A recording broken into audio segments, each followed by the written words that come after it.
My name is Rachel Tyler according to everyone I'm in day-to-day contact with, but I was born Robert Tyler. Robert now seems more like a ghost to me than a prior version of myself. He no longer exists. Rachel subsumed him nearly 2 years ago when she introduced herself to the world. Back then, I was a wunderkind. I was 30 years old and in charge of a company that I had built from the ground up.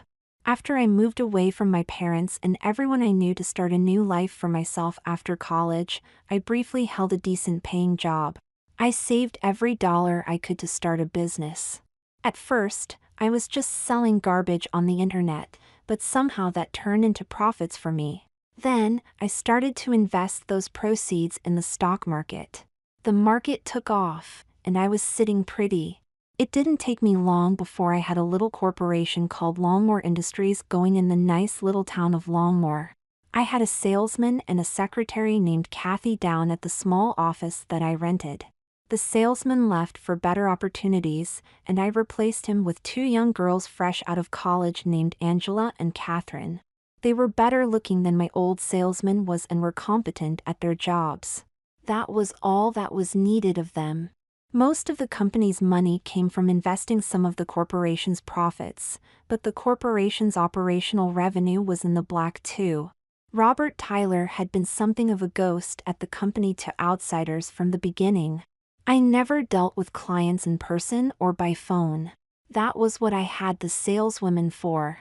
They dealt with clients, and they made pitches for new ones. I just oversaw their work. I even rented the office through a realty agent who I only dealt with once.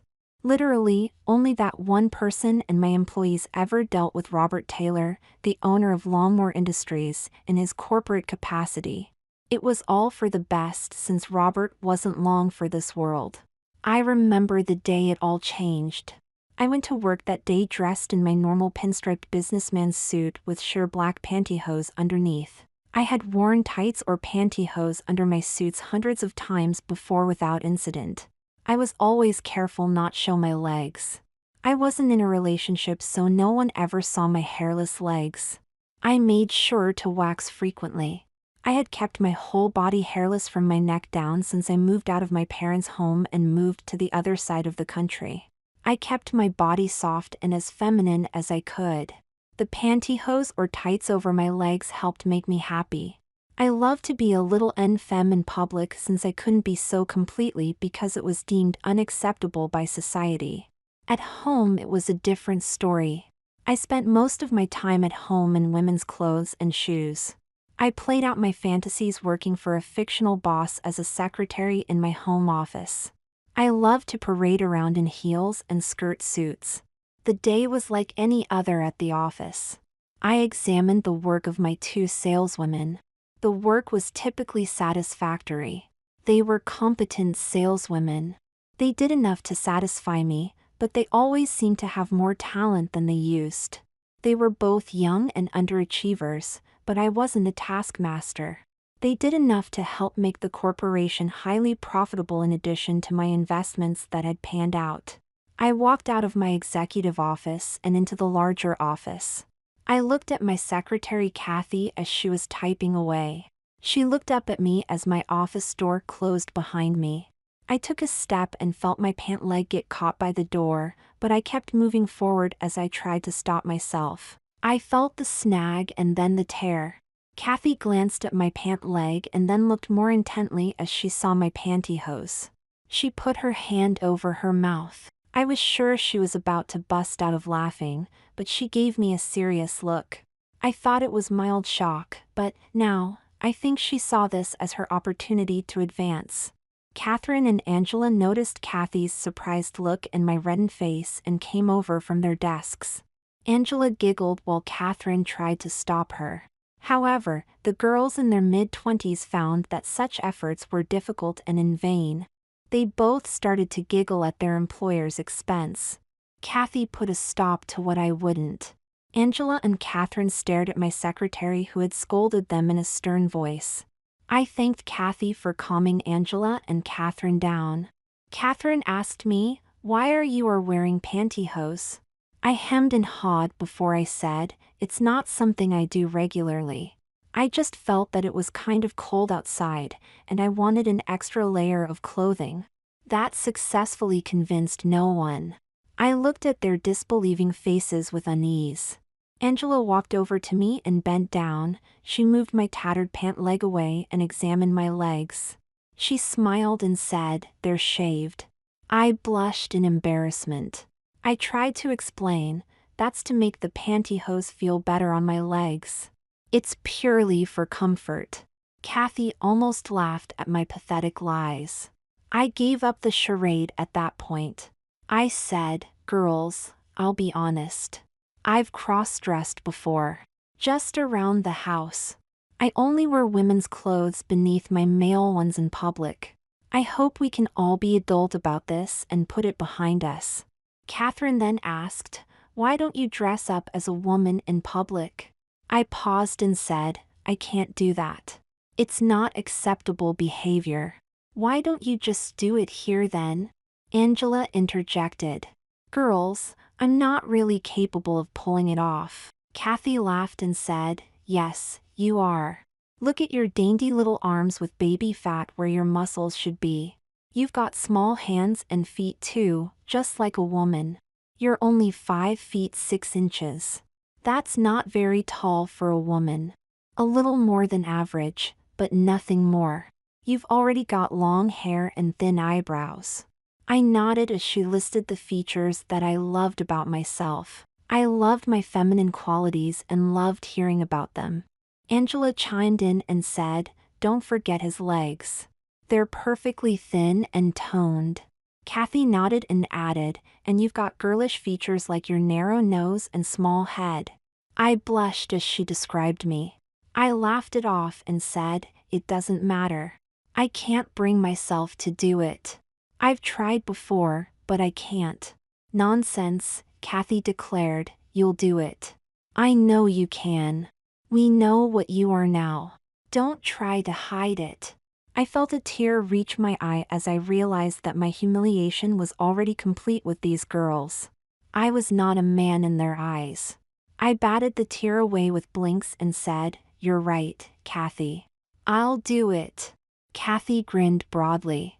Angela and Catherine looked at each other with smiles. I had nothing to lose with these girls. I was already a pantyhose-wearing, leg-shaving guy. A skirt and heels wouldn't make much a difference in their estimation of me. I got the office back to working and went home that night. After dinner, I decided to lay out my outfit for the following day. I went into Rachel's bedroom to look at my female clothes. Rachel was my female alter ego. I had 4 bedrooms in my home. One was used as my study. One was used for storage. The other was my male bedroom, and the other was my female bedroom. My male bedroom was full of my male clothes, and spartanly adorned. My female bedroom was just the opposite. In that room, I embraced all aspects of femininity. I had a pink bedspread over my floral sheets. I had paintings and pictures of pretty flowers and ballerinas on the walls. The white furniture was full of my tights, pantyhose, and bras. My closet was carefully organized by the clothing type. My skirt suits and business blouses were on one end, while my dresses and my bedroom wear were in the middle, and my casual skirts, dresses, and tops were to the other side. The top of the closet and floor of it were littered with shoes. It was mostly heels, but there were some flats, wedges, and pastel flip-flops in there. I selected a simple black skirt suit. I decided to wear a pair of sheer black pantyhose with them. I looked at my various shoes and selected a conservative pair of 2 3/4 inch black, patent leather heels. The rounded toe helped minimize the size of my feet, which were only a size 9 anyway, but I didn't want to make them look any bigger. I figured the cushioned footbed would be good on my feet too. I went to bed that night excited about the next day. It was the first time I could remember being excited about going to the office. The next morning, I showered and ate a quick breakfast before I headed into Rachel's room. I combed my hair down so that it was straight and manageable. I then sat on the bed and slowly rolled my pantyhose up my legs. I waited for my excitement to subside before I reached into them and tucked away my member. I put on the black pencil skirt of the suit next. I felt so girlish as I pulled up the back zipper and walked in the small, measured steps my constricted legs were forced to take. I attached my breast forms with glue and helped secure them in place with a black bra. I put on a teal, satin blouse and then finished off the ensemble with the black suit jacket. I then sat in front of the vanity and did my makeup. I applied a little lipstick and mascara with a touch of rouge. I then placed my makeup in my black purse. I zipped my purse closed after I placed my mail wallet into it. I walked over towards my closet, picked up my black pumps, and slipped them on. I then headed down the stairs and into my garage. I slumped down as I opened my garage door and pulled my sports car out of the garage. I was carefully trying to not be seen. I wanted to make sure that none of my neighbors saw me as I drove en femme. I got down the street and felt more relaxed. The farther I got from my home, the more comfortable I became being Rachel. I felt at ease being her by the time I reached my office. I pulled up in front of the building and exited without even thinking about how I was dressed. I unlocked the office, headed into my office, and got to work. I heard Kathy enter the office. She came into my office to check me out. She froze where she stood when she saw me. She was genuinely surprised with how I looked. Kathy shook her head and asked me to stand in front of her. I came out from behind my desk. She sized me up like a piece of meat. She said, "I wish I had your legs." I smiled at her compliment. She was a short woman of only 5 feet 1 inch. She was not fat, but her legs were thicker than mine. I asked her, "How do I look?" "Are you serious? You look lovely. I would never guess that you were a guy if I knew better. You look just like any other young, professional woman." I smiled and thanked her. She said, "You're welcome, dear. You're pretty average looking for a girl. I wouldn't go entering any beauty pageants, but other than that, you're set." I blushed, smiled and ignored the fact she called me dear instead of Mr. Tyler, which I guess would have been pretty ridiculous to call me at that moment. I heard the door open again, and heard Angela and Catherine's voices. They usually came in together. I walked towards my office door to go out and greet them. As I did, I caught Kathy staring at my steps. She saw how femininely I walked. She noted it. I caught her and blushed. She knew I had real experience in heels. I came out and Angela and Catherine froze as they stood near their desks. Angela's mouth dropped. Catherine giggled a little and said, "You look like a girl. Isn't that the point?" I asked. Catherine nodded and said, "You really look like a girl." I nodded and said, "Thank you." Kathy put her arm on my shoulder and said, "She's a compliment whore, girls." We all laughed a little. Then I motioned the girls into the conference room so we could talk. I smelled the coffee in there that Kathy had put on while Catherine and Angela were first examining me. I had the girls sit while the sound of the coffee brewing filled the silent room. I looked down at the girls and said, "So what does everyone think?" Angela smiled and said, "You make a better girl than a guy." I blushed. I didn't know how to take that. Was that a compliment of my femininity or a condemnation of my masculinity? I knew my frame was more like a girl's than a man's, but I knew no one questioned my gender as a man, only my sexual orientation. Angela asked, "Do you have name you call yourself, Ms. Tyler?" I smirked as she called me Ms. Tyler instead of Mr. Tyler like she always did. I responded, "I call myself Rachel." Catherine said, "Rachel? That's a nice name for you." "Thank you," I replied. Catherine continued, "Ms. Tyler, you really walk like a girl." I shrugged and said, "I guess." "How long have you been walking in heels?" Kathy asked. I said, 8 years. Angela giggled and said, "That's longer than me." I blushed and said, "Well, that's not really important. You walk just as good as I do in them, and I could never pull of those pointy-toed, Slingbacks. You like them? Angela said. Of course. What are they, Calvin Klein? Angela nodded, smiled broadly, and turned to Catherine. Catherine giggled and asked me, where did you get those shoes? I ordered them online from Lord & Taylor's. I love them, they're Steve Madden's. You buy Steve Madden's? Catherine asked. Well, yes. I love his shoes. I do too. Especially the ones you've got on. Thanks, they're one of my favorites. I've got some gray ones I like more, and some black suede ones with bows on them. Catherine looked at me with an amused look and asked, how many pairs of heels do you have? I counted once, and it was like about 110. I saw 3 jaws drop. I had really given myself up. This wasn't something I did some of the time. My cross-dressing was a regular occurrence. Something I did whenever I could. Kathy had known me the longest. She smiled at what I had admitted and what I was wearing. She seemed to have confirmed everything she ever thought of me. I figured that she thought of me as girl. Kathy then blurted out, I want a cup of coffee. I saw that it was made and was already standing, so I instinctively walked over and poured her a cup and put in a little milk. I didn't think anything of it. She didn't ask me to do it, I just did it for reasons I don't even pretend to know. The looks I got as I brought it back to Kathy conveyed shock at what I had done. I began to realize that I had just fetched my employee coffee. I placed it in front of Kathy and tried to play it off, saying, just felt like being one of the girls for a bit. Kathy smiled and nodded. She gave me a probing look, as did Angela and Catherine. They all had picked up on something about me. Catherine asked me, can you get me a cup of coffee too, if you're just being one of the girls? I smiled and said, of course, Ms. Smith. As I turned away, I almost could have hit myself for saying it. I had slipped into my secretary fantasy. I looked back at the girls as they examined me as I poured the coffee and added milk and sugar the way Catherine liked it. They all knew there was more to my cross-dressing than I was letting on.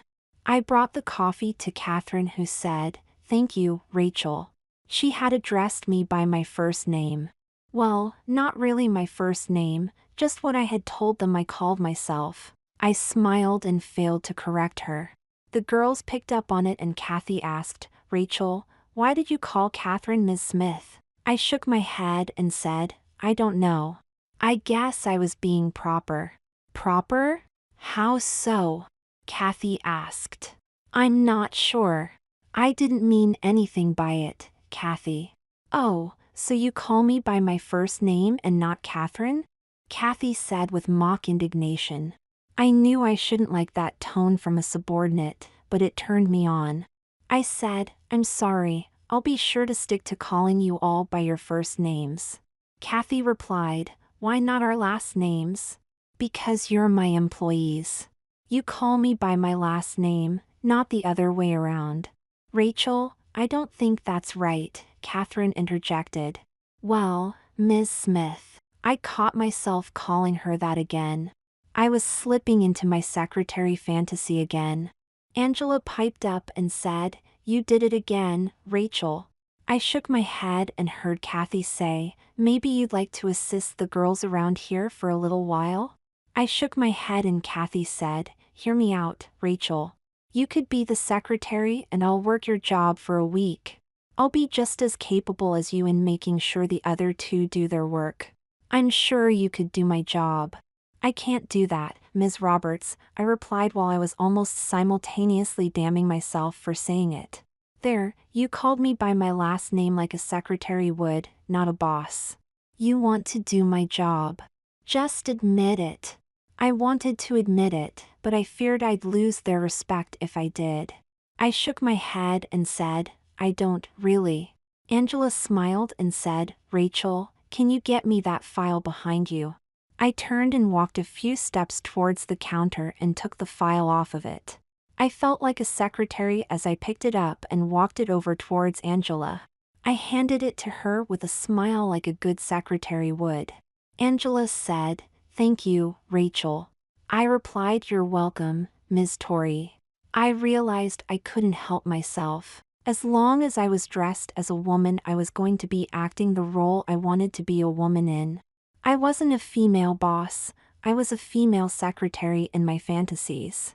My whole life, I'd been playing out the role alone. Now that I was dressed as a girl at work, the fantasy role was taking over. What I wanted to be was overtaking what I was supposed to be. Kathy then said, "You really want us to believe that you don't want to be a secretary, even for a little bit?" I did not reply. I was silent and still. Kathy continued and said, "Rachel, we're not talking about forever here. Maybe a week tops. What do you got to lose? Do you think we'll really think less of you for acting like a secretary for a week? You're already in a skirt, for God's sake. We're not going to think you're less of a man for wanting to be a secretary too." Kathy took me down a few pegs with that one. I nodded and said, "I do want to be a secretary." She smiled and said, "Then do we have a deal? For 1 week, we'll swap jobs. Is that okay?" I nodded. Kathy reached out her outstretched hand and said, "Deal?" I shook her hand and she stood up. She asked me to sit at the table. I did so next to Angela and Catherine. Kathy then laid down the rules. "Rachel, you're to call me by my last name like I used to call you." I nodded in acceptance of this.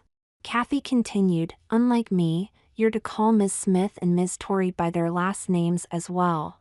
It will help secure your acceptance of your position." I nodded. I badly wanted to call them by their last names. I didn't need to accept my position though. I was more than capable of playing the secretary after years of doing so in my head and at home for a fictional boss. Kathy noted my acceptance and said, "Good, now, girls, get to work." Catherine and Angela stood up and went to their desks while I followed Kathy to my office. I got her set up in there. I showed her where I kept everything. She then set me up at her desk. She showed me where everything was filed and what work had to be done. Everything she showed me filled me excitement. I had long envied Kathy for being a secretary. I wanted to do it so badly.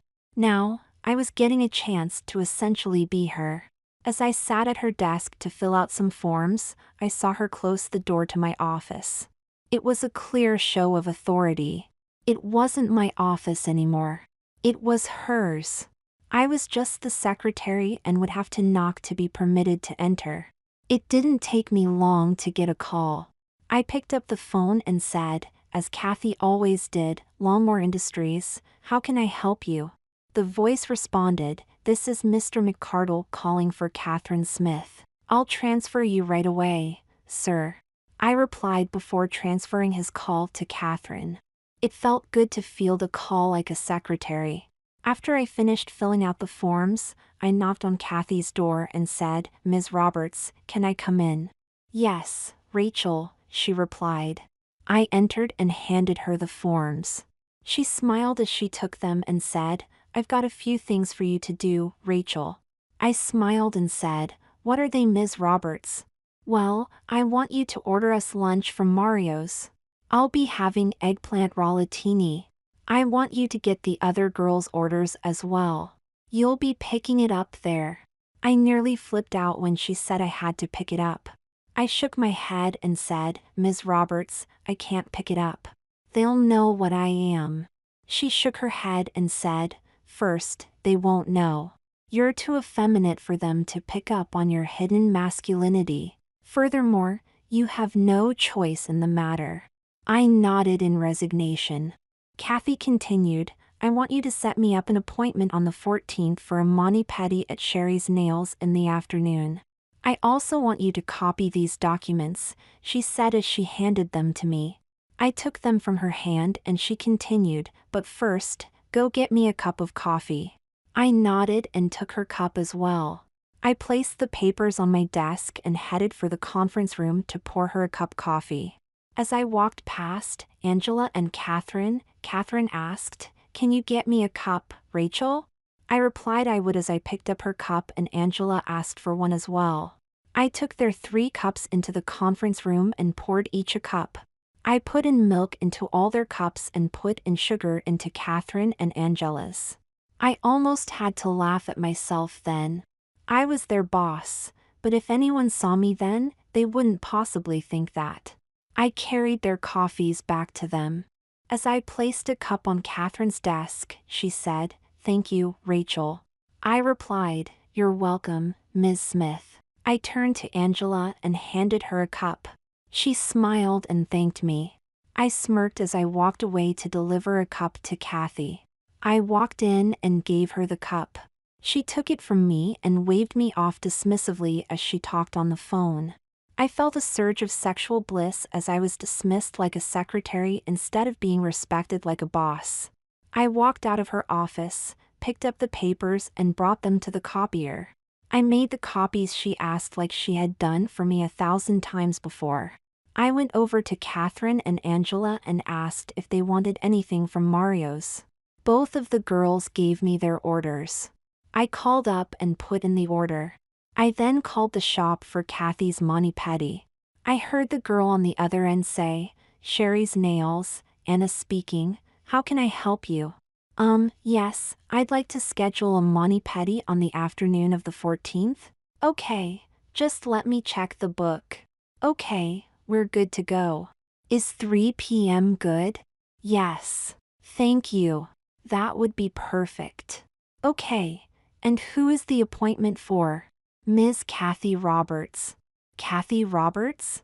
Yes. She's a regular here. Oh. She's never had anyone else call for her. Who are you? I blushed as I said for the first time, "I'm her secretary." Secretary. Wow, she's really moving up in the world. About time. Okay, you tell Kathy to come in at 3 on the 14th inch, Anna replied. Thank you, and have a good day, I said before hanging up. I smiled as I hung up the phone, but then I looked up and saw Catherine standing before my desk. She dropped a file on my desk and asked, "Can you file this for me, Rachel?" I smiled and said, "Of course I can, Ms. Smith." I took the file, went over to the filing cabinet and put it away. I turned and saw Angela coming towards me. She handed me some documents she needed copied and asked if I could do it. I smiled and nodded. I sat at the copier making her copies like a good secretary. I brought them to her, went back to my desk, and started doing some of Kathy's work. As lunchtime approached, I headed for the door. Kathy stopped me before I could get out the door and gave me a ticket and some money to reclaim her dry cleaning. I smiled and said, I'd be happy to pick it up. Kathy rolled her eyes like I had no choice in the matter and my happiness in doing so didn't matter. I smirked and headed for my car. I drove down to the dry cleaners and headed for the door with a little trepidation. These were going to be the first people seeing me en femme who did not know me. I gulped before I walked in. I smiled and said in a high, breathy voice, "I'm here to pick up some dry cleaning." The woman took my ticket and nodded. She handed me 2 of Kathy's pantsuits. I paid the bill and headed out the door with a smile on my face. The old woman had not let on that she thought I was a man. That made my day. I then headed to Mario's with renewed confidence. I walked into Mario's with my chest out and my head up and looked around. The place was largely empty except for the staff. The girl working the counter looked at me and asked if I had an order. I told her I made an order under the name Rachel Tyler. Again, no one indicated that they thought I was a man. The girl nodded and got the 2 bags full of food. I paid the bill, and was later reimbursed partially from Kathy, Angela, and Catherine. We all ate our desks like usual. Only now, Kathy was ordering me to get her a soda out of the fridge. I dutifully went and got it for her. If I was going to be a secretary, I was going to be a good one. I opened it and knocked on her office door. Kathy let me enter. I moved towards her and put it on her desk. She smiled at me before I left her office and sat back at my secretary's desk to finish eating. Kathy came out after she was done eating and ordered me to get some files on her desk. I don't know why, but her orders turned me on. My manhood was surging in my pantyhose as I went through the filing drawers to search for the files Kathy requested. I brought them in after I found them and placed them on her desk. She looked up as I brought them in and mumbled, "Thanks." I smiled at the small amount of thanks she provided me. I felt more like a secretary than ever. I knew I loved it as much as I had fantasized I would. As my first day as a secretary ended, I felt better than I had in years. I was finally doing what I wanted to do. I went home and pulled into my garage quickly so no one would see me in my skirt suit. I made myself dinner and followed that up with a shower. I put on my pink, satin slip after I dried myself off and sat on the couch. I watched TV for a bit before I turned in that night. After I ate the next morning, I showered and slipped on my black, opaque tights. I dressed in a cream, pleated skirt and a black 3/4 sleeve blouse. I brushed my hair and put on my lipstick, eyeliner, and blush.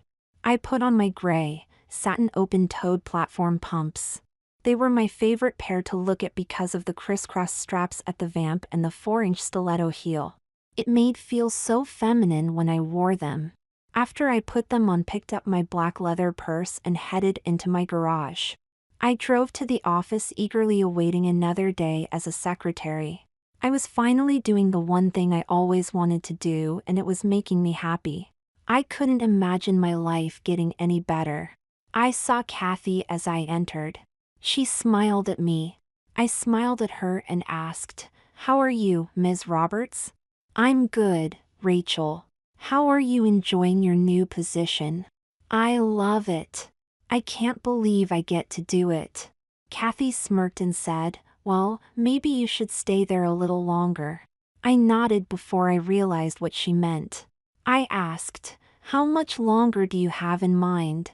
Kathy shrugged and said, "A few years." "Years?" I said with shock. "Yes. I think that's how long it will take you to get this out of your system." "I can't do that, Ms. Roberts. The business needs its leader." "I can lead it, Rachel." "I know you can, but I need to make sure it's run profitably." "If that's your problem, let's draft up a clause that's let you take the company back over if its profitability drops." "Well," I said before trailing off. I knew she had me where she wanted me. She wanted to be the boss. She was exploiting my weakness. She was using my desire to be a secretary for her own ends. She was positioning herself. She was going for the kill. I smiled and said, "Let's make a deal." She smiled and pointed to the conference room. We sat at the table and started hammering out the deal. We each had offers and counteroffers. We first settled on the length of the contract, which would be 2 years. She would run the company for 2 years, and I would be her personal secretary during that time. I would have the right to terminate her and resume my old position if the corporation's profitability declined by more than 10% from its current amount. I was terminated, or if I decided to sell the company. The last part was a sticking point. She did not want me to have that power because it gave me an out. I saw it as a protection against abuse. I eventually persuaded her that the out wasn't much protection because it would result in me losing my company and the position I wanted in it. We then limited Kathy's powers. She was prohibited from selling the corporation's assets.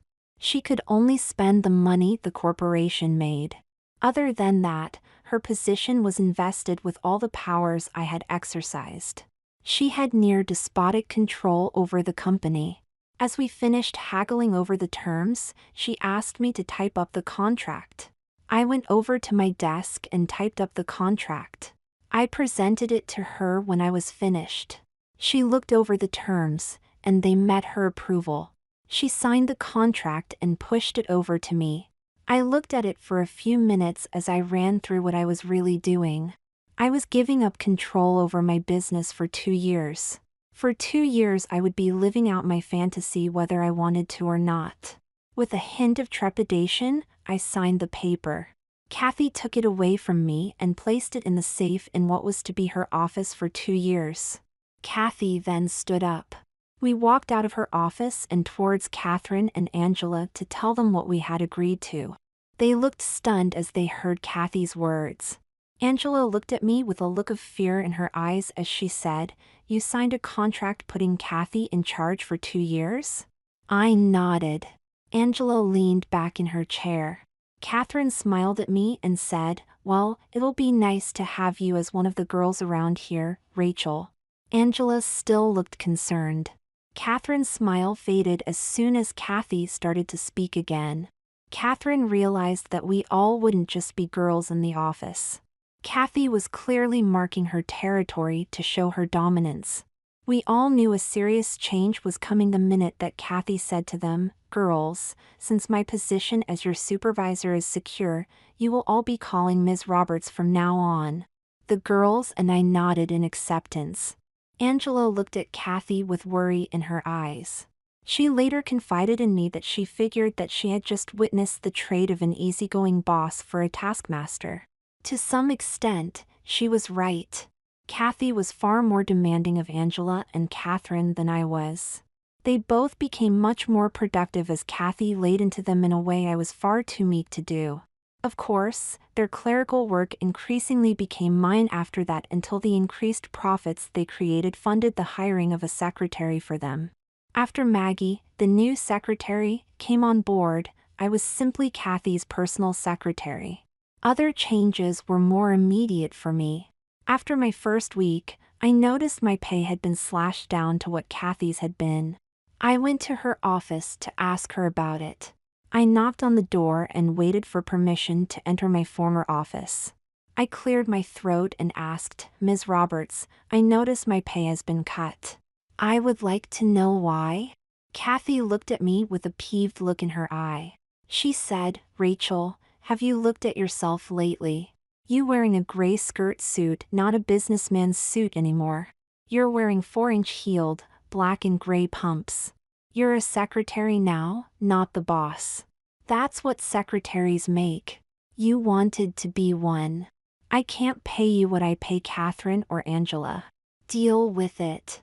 I get to set the salaries around here, and you make much more than minimum wage. So I wouldn't complain if I were you, or I will dock your pay, Rachel." I nodded submissively and said, "I'm sorry for wasting your time, Ms. Roberts."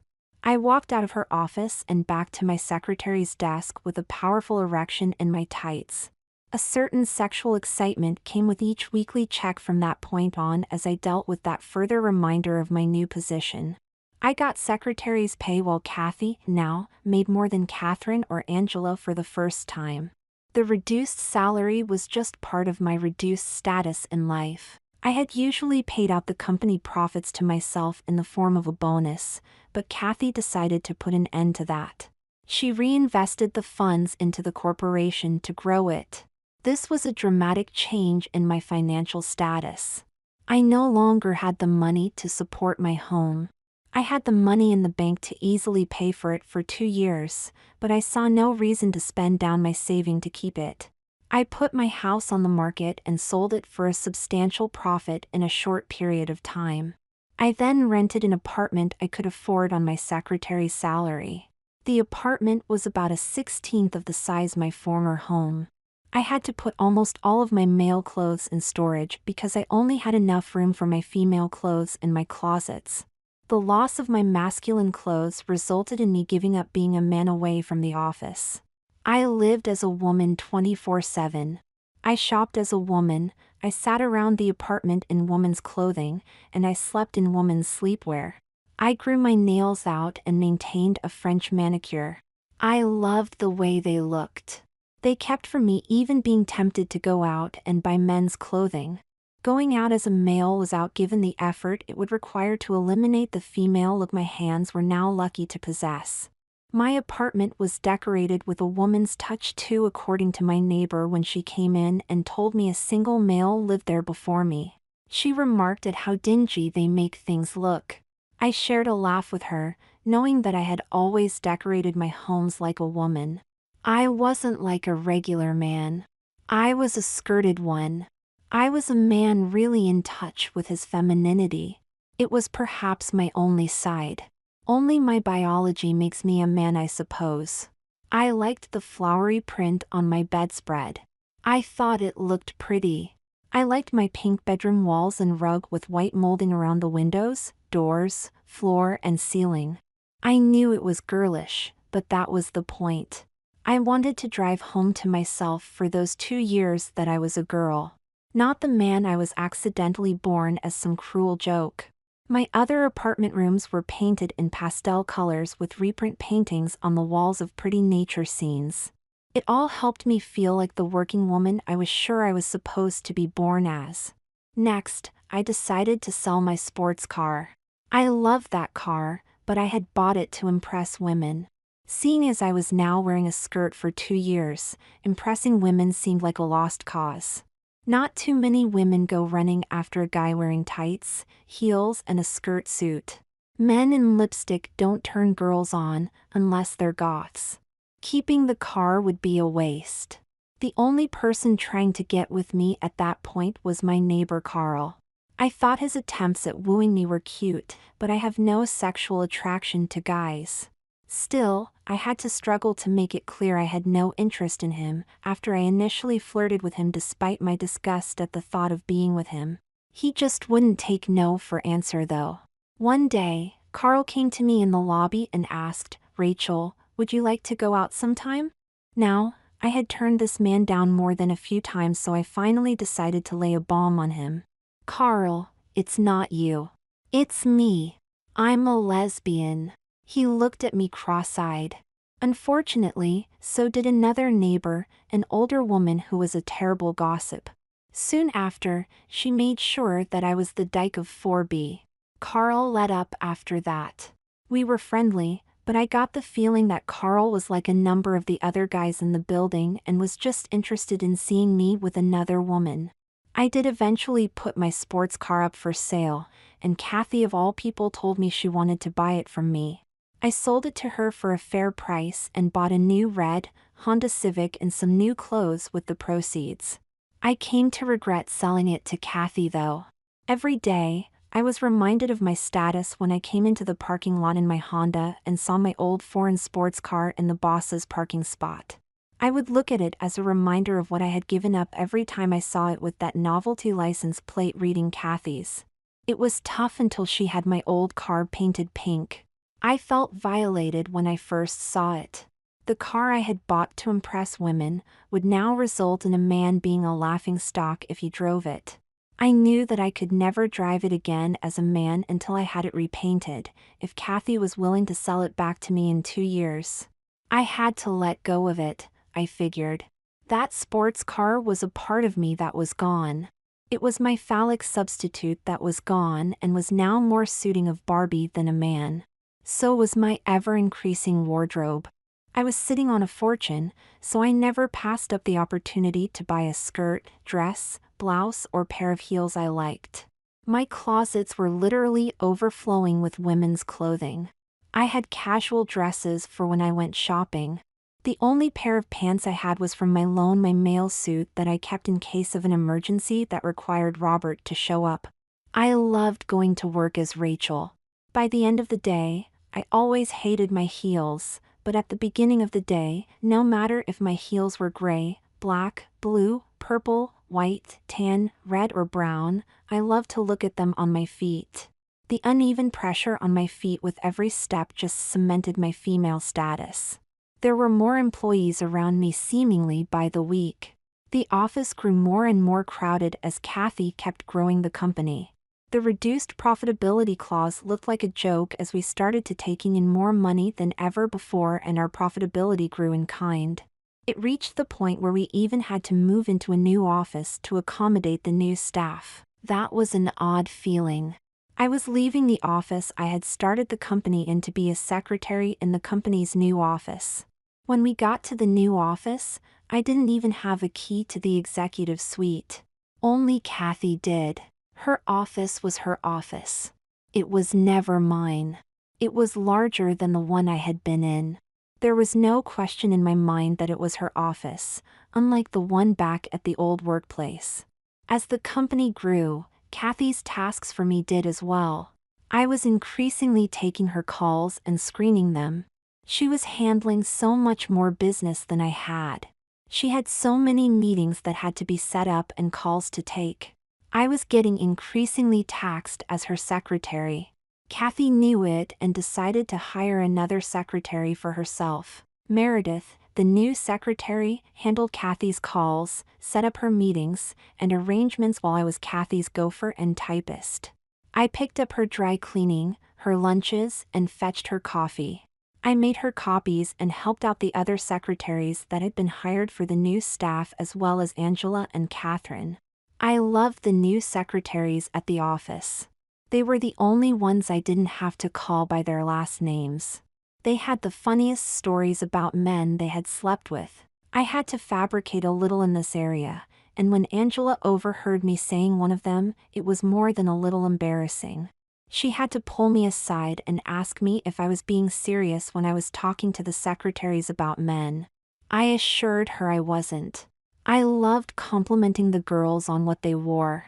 We all did it. Even the women in the higher positions complimented us, and we complimented them. My shoe collection was the envy of the office girls. Speculation often followed my shoe collection. They were particularly directed at how I could afford them. Rumors swirled through the office that I used to be an exotic dancer, a hooker, or was secretly a rich girl. I would giggle at the rumors I heard and dismiss them offhand. None of my fellow secretaries loved their job the way I did. They used to marvel about how happy I looked when I was typing, filing something, or even getting my boss coffee. I would laugh to myself about what they would think if they knew the truth about why I was so happy to do it. I'd wager they'd be more likely to be disgusted than understanding of me.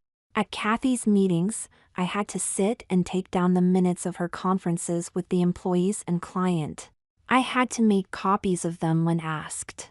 I often felt my most deliciously lowest and subservient as a secretary when Kathy would order me to get coffee for the clients that were strangers to me. To them, I was just a secretary without a name worth remembering. I liked that thought. It only bothered me when a man I had known as Robert showed up for a meeting with Kathy. His name was Ryan. We had known each other back in high school on the other side of the country. I couldn't believe that he had moved to where I was.